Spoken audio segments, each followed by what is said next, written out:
টাঙ্গাইল জেলার মাদ্রাসায়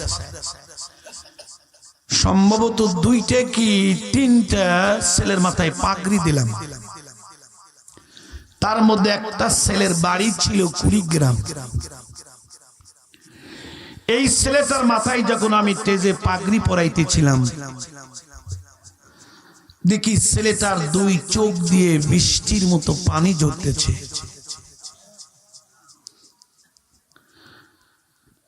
আমার সহ্য হয় না, ধৈর্য ধরতে পারছি না আমি, কারণ পাগড়ি দেখলে তো আমার অনেক কথাই মনে হয়। এই পাগড়ি যখন আমি টেজে পরাইতে যাই, আমার কলিজাটা থরথর করে কাঁপে। হুজুর কেন? এই পাগড়িটা আমি অর্জন করতে গিয়ে আমার বাবাকে দেখেছি, আমার বাবা কত কষ্ট করেছে। আমার মায়ের মান্নত করার বেটা ছিলাম আমি। বাবা টাকা দিতে পারতেন না, খুকনি দারুল উলুমে পড়তাম। আমার জনম দুঃখিনী মাকে আমি দেখেছি, মাঝে মধ্যে মা আমার টিফিন ক্যারিয়ার নিয়ে ভাত প্রায় 3 কিলোমিটার রাস্তা হেঁটে যেত। মাদ্রাসার পাশে দাঁড়ায় থাকতেন মা, ভাতের বাটিটা নিতাম। সবচেয়ে বেশি কষ্ট লাগে বর্ষার দিন যখন আসতো। আমার মা 5টা টাকা নৌকা ভাড়া লাগবে, নৌকা আলারে দেয়নি, আমাকে দেওয়ার জন্য কাপড়ের আসলে বেঁধে মা কাপড় ভিজে এসেছে।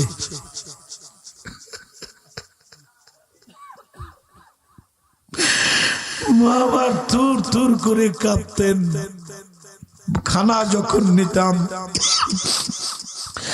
মার চোখের দিকে তাকায় দেখতাম চোখের পানিগুলি ছেড়ে দিত আর কাপড়ের আসল খুলতো। খুলে মা 5টা টাকা হাতে দিয়ে বলতো, এটা সকালে নাস্তা করি। রূপনাই গাছপাড়ার অনেক মেয়েরা বলতো, বেটার জন্য এত কষ্ট করো, বেটা বড় হইলে ভাত দেবে। আমার মা বলছিলেন ভাতের জন্য না, আমার ছেলে আলেম হবে, আমি মারা গেলে আমার ছেলে আমার জানাজা করবে।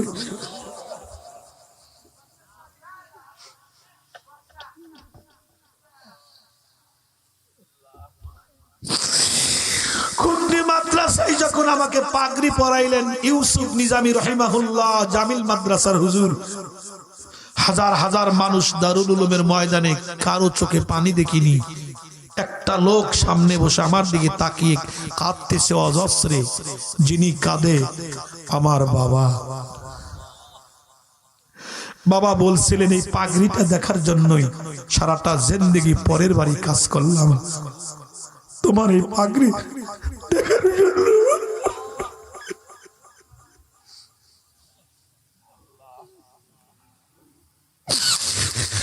আরে জানি না কে মারে কবর দিয়া বইছো।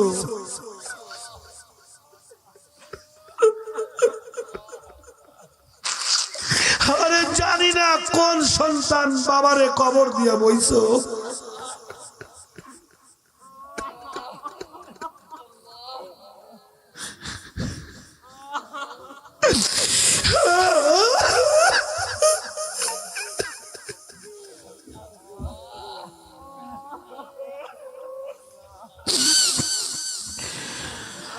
আরে আমি এই কথাটা আবেগ নিয়ে কেন বলতেছি, ওয়াজ তো হয়তো মিডিয়ায় যাবে, বিশ্ববাসী শুনুক করুন ইতিহাস।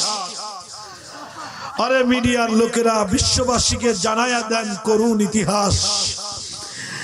আরে হাসান ওয়ালা ইবাদত কাহাকে বলে রে মানুষ? আল্লাহ যে কত কাছে রে, আল্লাহকে যদি কেউ চিনতে পারো,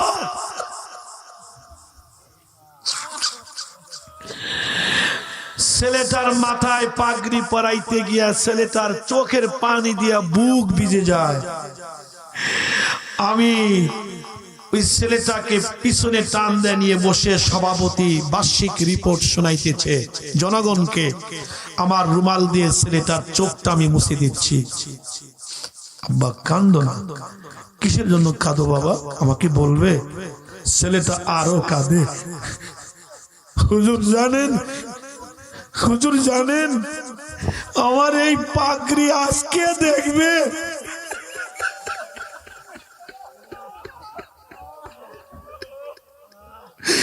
হুজুর আপনি জানেন আমার এই পাগড়ি দেখার মতো কেউ নাই।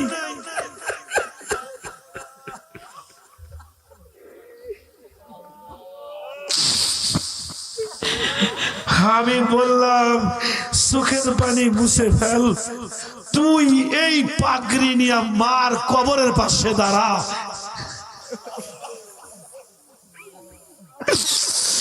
হারে বাজান, ছেলেটাকে চোখের পানি যখন মুছে দিলাম, কয় হুজুর কারণ আর একটা আছে, আমি কি কারণে কাঁদি? হ্যাঁ বল বাবা। হুজুর এখানে বলা যাবে না, একটু রুমের মধ্যে আসেন। আচ্ছা ঠিক আছে, আমি ওয়াজ শেষ করে যাব বাবা তোর কাছে।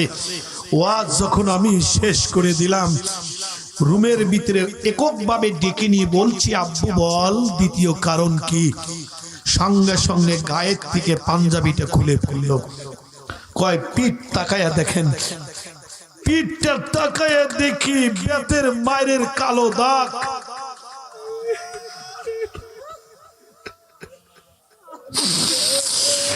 আরে বাবা তোরে কে মেরেছে বল? কই হুজুর আমার ওস্তাদেরা মেরেছে। কেন? হুজুর আমার জবান তোতলা, আমি সবক দিতে পারি না, আর হুজুর আমারে রাগে পিটায়। আমি বলছি তোর জবান তো ক্লিয়ার দেখছি আব্বু, তোর জবান তো ক্লিয়ার, তোর জবানে তো জড়তা নেই। কয় হুজুর জানেন কত ডাক্তার দেখিয়েছি কাজ হয় নাই, এমন এক ডাক্তারের কাছে গিয়েছিলাম, আমি যদি আগে জানতাম আমার আল্লাহ এত ভালো, দুনিয়ার কোন ডাক্তারের কাছে না গিয়ে আমার মাওলার কাছে যাইতাম।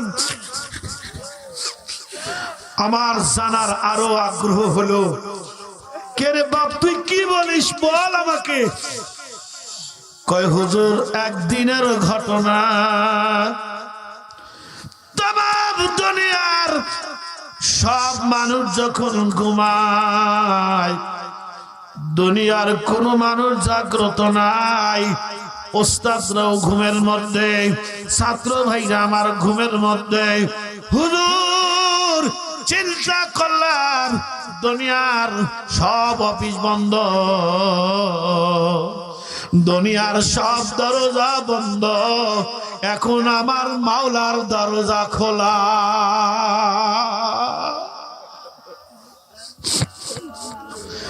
এবার জিরা আমার ছোট্ট বাচ্চা ডাক দিয়ে কই হুজুর দেরি করি নাই, আমি যাই নামাজ খানা যখন আমি হাতে উঠালাম, যাই নামাজ খানা হাতে উঠাইয়া চিন্তা করলাম মসজিদে আমি যাব না, যদি মসজিদে যাই জোরে কান্নার আওয়াজ যদি হয়, হয়তো আমার ওস্তাদের কানে যাবে, ওস্তাদ উঠে আসবে, আমার ছাত্রর কানে যাবে, ছাত্র ভাইরা উঠে আসবে।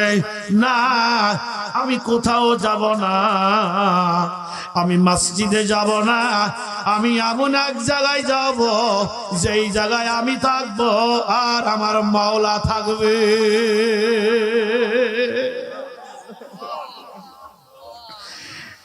এলাকার যুবক ভাইরা আমার কথাগুলি ভালো করে শুনবেন রে বাপ, জীবনে আর আসতে পারবো কিনা জানি না রে যুবক।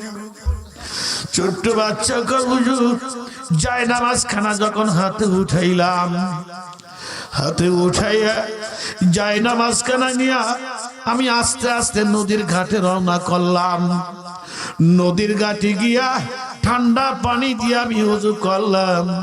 হুজুর একটি কাইসা বনে গিয়া একটি গোপন জায়গায় যায় নামাজ খানা যখন পারলাম, যায় নামাজ খানা পারিয়া 2 রাকাত নামাজ পড়িয়া হুজুর আমি হাত না উঠাইয়া সেজদায় গিয়া লম্বা করে একটা ডাক দিলাম, আল্লাহ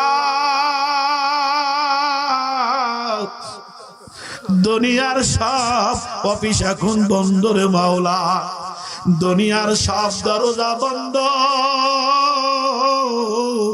মাওলা রে তোমার দরজা তো বন্ধ না রে মাওলা, তুমি না বলছো ওয়া হুয়া মাকুম আইনা মা কুনতুম, মাওলা তুমি না বলছো ওয়া ফি আনফুসিকুম আফালা তুবসিরুন, মাওলা তুমি বান্দার এত কাছে, তোমাকে ডাকলে আমি কেন পাবো না? সেজদায় গিয়া যখন ডাক দিলাম আল্লাহ আই রব্বে করিম, হুজুর যখন আমি ডাকলাম, আমি সেজদায় গিয়ে আমার মনে হয় আমার কপালের নিচে মনে হয় একটা কুদরতি পার মতো মনে হয়।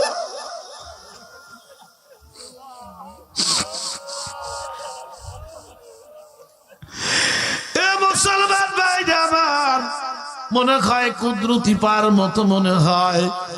হুজুর জীবনে এত মজা, এত মজা কোনদিন পাই নাই। আমি যখন সেজদার মধ্যে যাই আমার আর সেজদার দিকে মাথা উঠাতে মন চায় না। হুজুর দেখতে দেখতে দেখতে দেখতে দেখতে ওই দিকে মুয়াজ্জিন মসজিদে কয় আসসালাতু খায়রুম মিনান নাওম।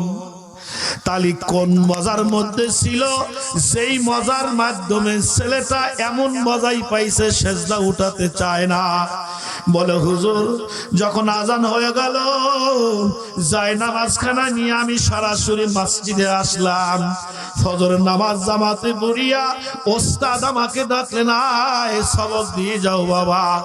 ওস্তাদের সামনে বসিয়া যখন আমি সবক দেওয়া শুরু করলাম, 1 পৃষ্ঠা যায়, 2 পৃষ্ঠা যায়, 3 পৃষ্ঠা যায়, মুখে আমার জড়তা নাই।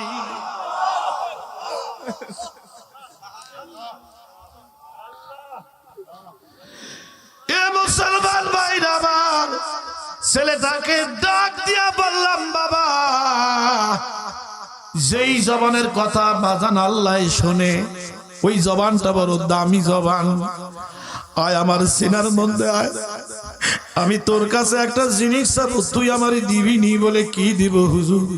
বলে এই জবান দিয়ে আল্লাহরে বল, আল্লাহ যেন আমার গুনাহ মাফ করিয়া দেয়।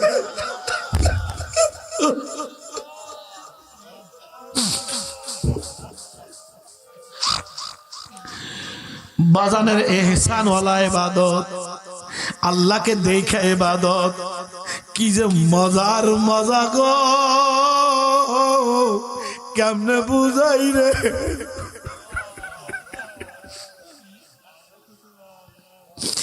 বোঝা যায় বুঝান যায় না, কেমনে বুঝামু? বোঝা যায় বুঝান যায় না রে। প্রতিবন্ধকতা কি বাবা, এটা বুঝবার জন্য আমি বলছি।